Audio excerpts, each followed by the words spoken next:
Hello folks, hey, it's me and my trusty whiteboard. I get this question every single week, and it is, where do I put my money where it's safe while at the same time able to earn a rate that can maybe possibly offset inflation? Because that bank certificate of deposit that is yielding 0.5%, it's not doing it, Charlie. Where can I put my money where it's safe while at the same time get a decent return? Let me back up and first explain bonds a little bit. Since the beginning of this notion of retirement planning, which is a great notion and a necessary notion, since the beginning of this notion, which was around the 20th century, the beginning of the 1900s, why was it the beginning of the 1900s where this notion of retirement planning really started to take hold? Well, it's because people started to live longer. Prior to 1900, you just died on the job. You never outlived your ability to work. Therefore, retirement, why retire if you're still fully capable of working, but then you died, right? The early 20th century, however, people started to live longer. So you had this notion of retirement planning, Social Security in 1935, et cetera, et cetera. Well, since the beginning of retirement time, bonds have been a significant conversation when it comes to your retirement portfolio. Why is that? Why should your bond position get larger as you approached retirement and got further into retirement? Well, because that provides stability.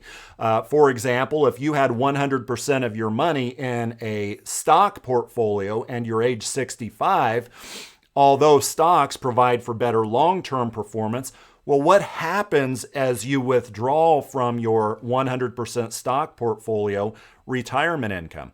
Well, your $100,000 to withdraw, say, $5,000 for retirement income, that's okay, right? But if the next year in retirement, that $100,000 goes to $50,000 and you take out $5,000, well, now you're withdrawing 10% of your portfolio. And many of you know that if you withdraw 10% of your portfolio in a given year, you're probably going to get into a death spiral and you're probably going to run out of money in retirement. So that is why Prudential, by the way, coined this phrase, the retirement red zone, the retirement red zone. 5 years prior to retirement and 5 years after retirement is that retirement red zone, to where you do not want to lose a lot of money in that period of time. Otherwise, you can enter retirement in that death spiral.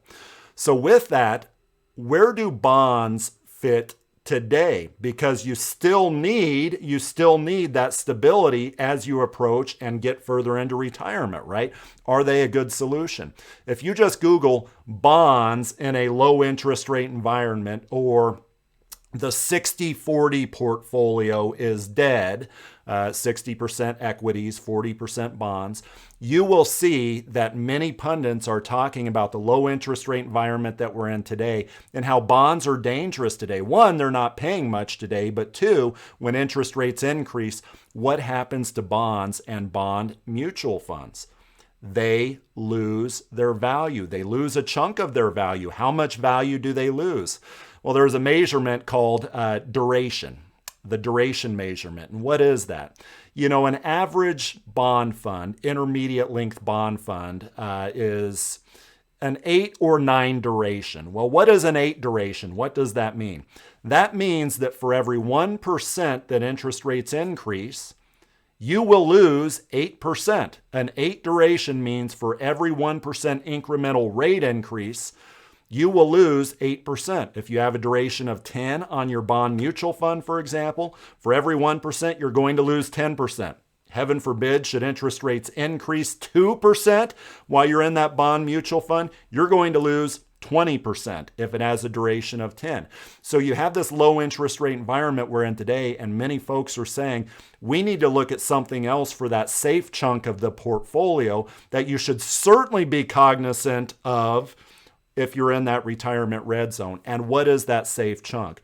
You know, you have certificates of deposit The average 5-year certificate of deposit is paying less than 0.5% today, the average throughout the country. Yes, you can find them for more, but 0.5 is the average. Technically, around 0.4 is the average.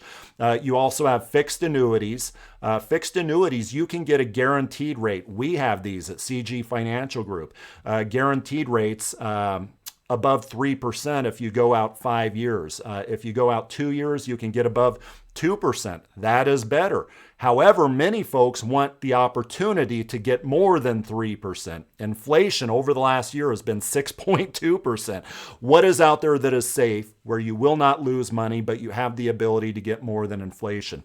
And this is really where fixed indexed annuities usually come into the conversations between me and my clients, especially the clients if you're 45 and older, 50 and older. Fixed indexed annuities, this proposition usually appeals to folks in that age group. And here is the way a fixed indexed annuity works. So let's say that you have $50,000, doesn't matter the dollar amount, but let's say half of your $100,000 portfolio. Now let's say that you're in the stock market. So step back for a second, say that you're in the stock market. And that stock market in that given year loses 20%, so negative 20%. You would lose 20% plus whatever fees you're paying in that particular stock, mutual fund, what have you. The following year, if the market goes up 25% plus 25%, well, that's cool. You got 25% minus any fees that you may have. That's good. But we all know that the stock market math is negative 20, positive 25 equals 0. You're merely back to where you started, right? Negative 20, positive 25 gets you back to level there. Now, where do indexed annuities come in? Here's where indexed annuities come in, that when the market drops, you don't lose anything. So the growth in your annuity is in fact tied to some sort of an index like the S&P 500, or there are a couple hundred other indices out there that your money is linked to. Okay, then does that mean if that index falls that you lose money? No. With index annuities, you can never lose a penny of your money as a result of a market decline. But then what happens when that market goes up?